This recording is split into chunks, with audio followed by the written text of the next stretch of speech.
applied because I thought it was a good opportunity to go to a new country and learn more about the ANZACs and a new part of World War II.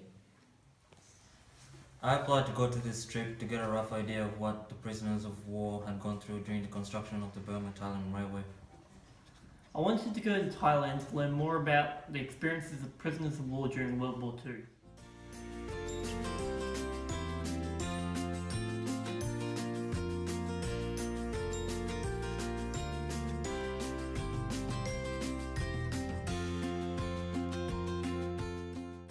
My favourite part of the trip was going to the rooftop of the Royal Benja Hotel. A few of our group members, including myself, got to see a wonderful view of Bangkok, both during the day and night.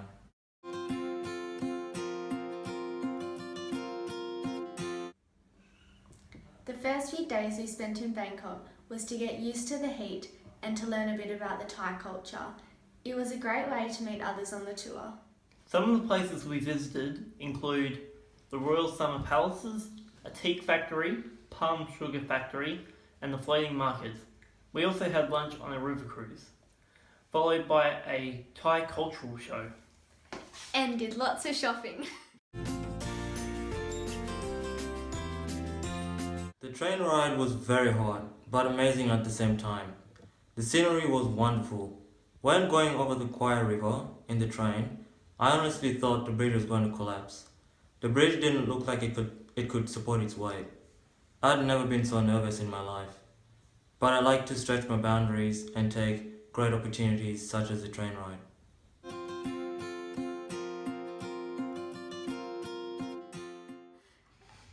My favourite part of the trip was ANZAC Day because it was a different experience and a new opportunity to learn and see how ANZAC Day is remembered in a different country, and with a different aspect of World War II that we haven't learnt about.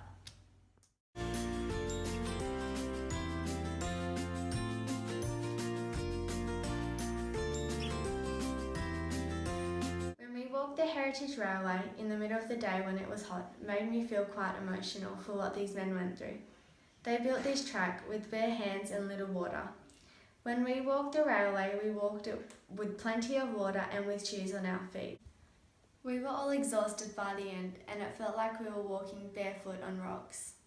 On the day we did the Thai-Burma Railway Heritage Walk, it was over 40 degrees and very humid. The trail was very hilly and there were so many stairs. It really made me think about what the prisoners of war endured as they had to do this walk each morning and night in the dark, as they were expected to work from sunrise to sunset. The trail walk was very moving. The explanations about the making of the cuttings got me thinking of how much energy the prisoners of war would have used to make these cuttings, taking into consideration the food they were given, which was mainly rice.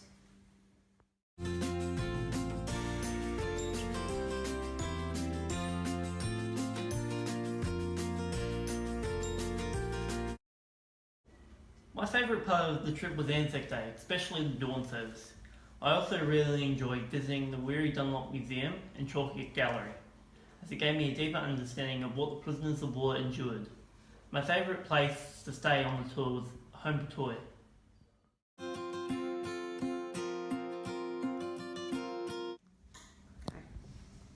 The museums we visited are very special, both to the people of Thailand and Australians. They have an in-depth explanation of what happened during the construction of the railway. They also have some of the original copies of diaries written by the prisoners of war, including some bits and pieces of other material used during this construction. Visiting the museums was very interesting. We learnt more about the living conditions and everyday lives of the prisoners of war. It was amazing to see the displays of medical equipment the POW doctors had engineered during their time being held captive by the Japanese. During this Thailand trip, I was one of the few chosen from our tour group to travel to Pagoda Pass. This is the point at which the railway crosses into Burma, hint Burma-Thailand Railway. Unfortunately, we couldn't cross into Burma, but it was a great experience and I would definitely do it again.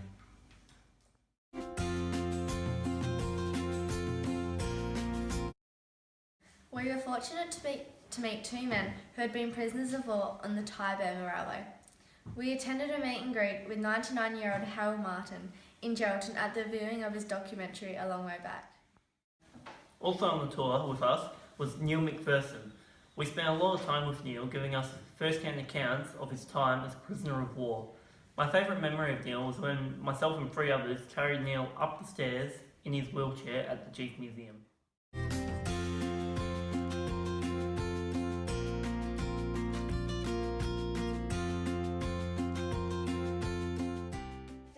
Was exciting to wake up to because we were going to the dawn service, which was the main part of our holiday.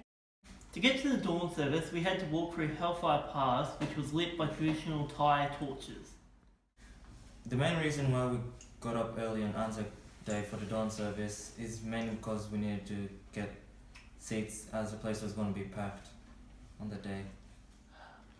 The dawn service was really special as it was a once-in-a-lifetime chance to attend a service at a location where the ANZACs actually served. The ANZAC Day dawn service was very touching. Even though we had to get up at an ungodly hour, it was still worth it.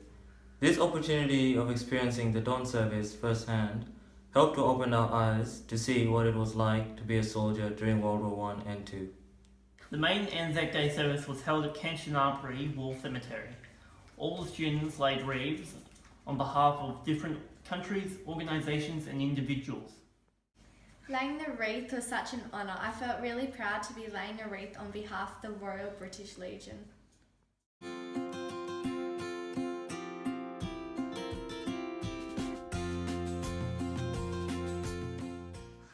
The things I've got out of this trip are, of course, the lifelong friendships, which I already expected.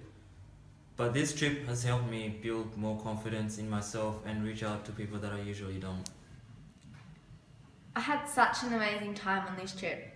I've met fantastic people who will now be long life friends. The places we saw and things we did really makes me grateful for what the prisoners of war went through, and from this opportunity I'll be forever thankful. What I got from the tour is better understanding of the experiences that the prisoners of war went through. I also made new friends and made memories that will last forever.